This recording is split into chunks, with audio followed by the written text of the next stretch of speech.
bem-vindo. Hoje, 2 de novembro, dia de fazer memória dos nossos mortos e também de pensar na morte. Em reflexões anteriores, falei sobre o sentido do perdão, o amor e o tempo.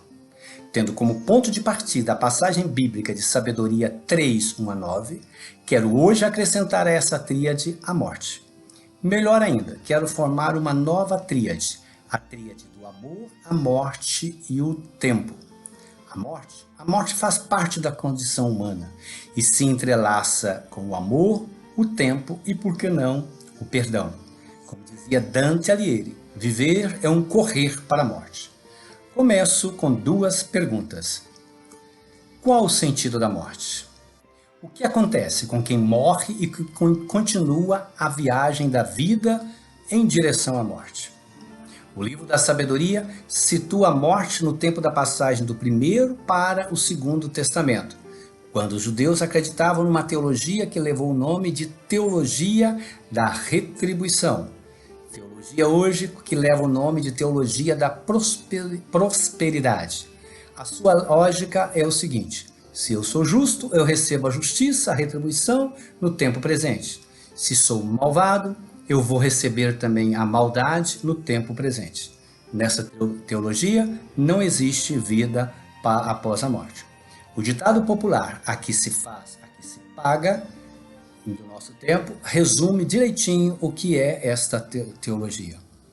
Muitos, no entanto, se perguntavam: como explicar o fato de alguém ser justo, honesto e não receber o bem?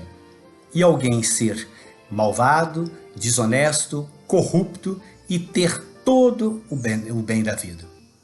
O autor do livro da Sabedoria muda essa concepção ao propor a retribuição do justo no tempo após a morte, na condição de imortalidade.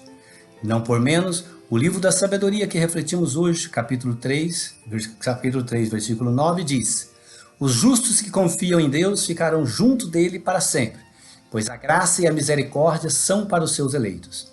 A vida dos justos está nas mãos de Deus. Nenhum tormento os atingirá.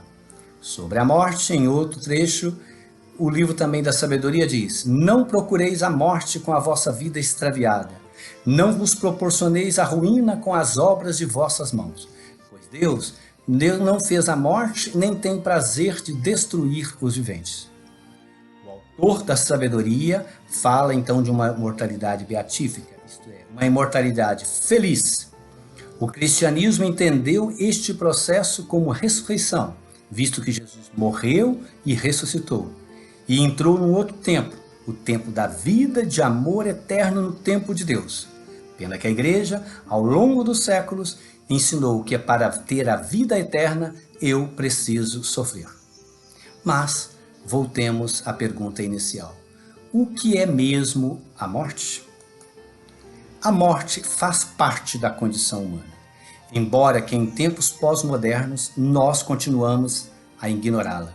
Mesmo em tempo de Covid-19, que já matou milhões de pessoas mundo afora. Alguns insistem que a economia tem lugar e a morte não está aí.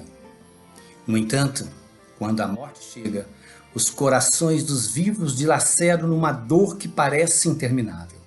Bate no peito a cada segundo o desejo incomensurável de ver o seu amado de novo, mesmo sabendo que no espaço do tempo físico, na vida terrena, isso nunca mais será possível.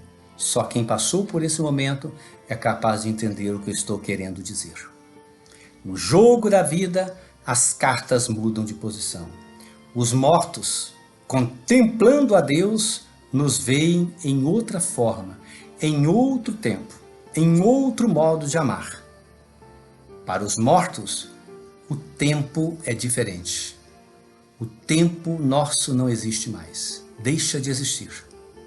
Já o nosso tempo, o tempo dos vivos, se resume em viver a dor do luto. Passar pelo luto para romper o tempo da morte.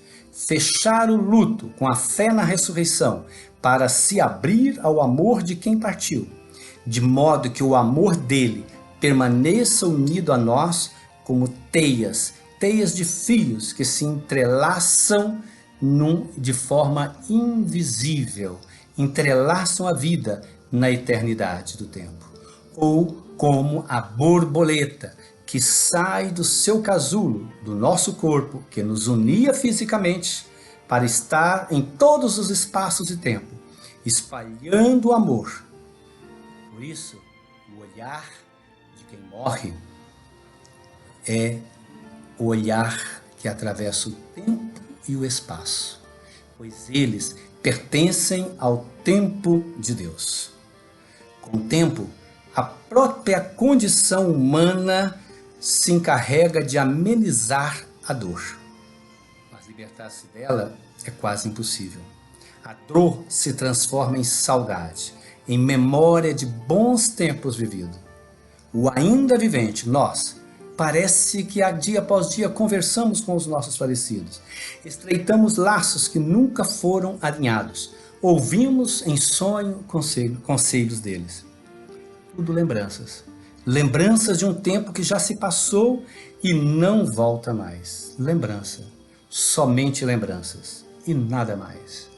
Não, um pouco mais. O amor e a memória de quem devotamos os nossos mortos fazem com que eles, ressuscitados, continuem em nosso meio.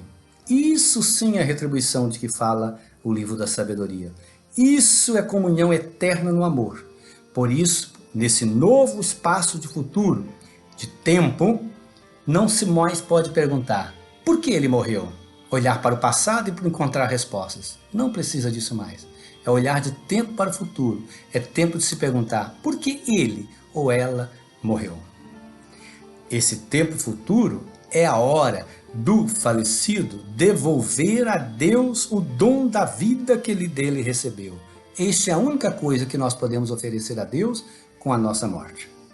É hora de seguir os caminhos das flores, que retribuímos o que levamos aos nossos mortos. Flores, flores de um amor eterno que transformam nossas lágrimas em altares de morte, vida e ressurreição, na eternidade do tempo, do amor e do perdão. Amém.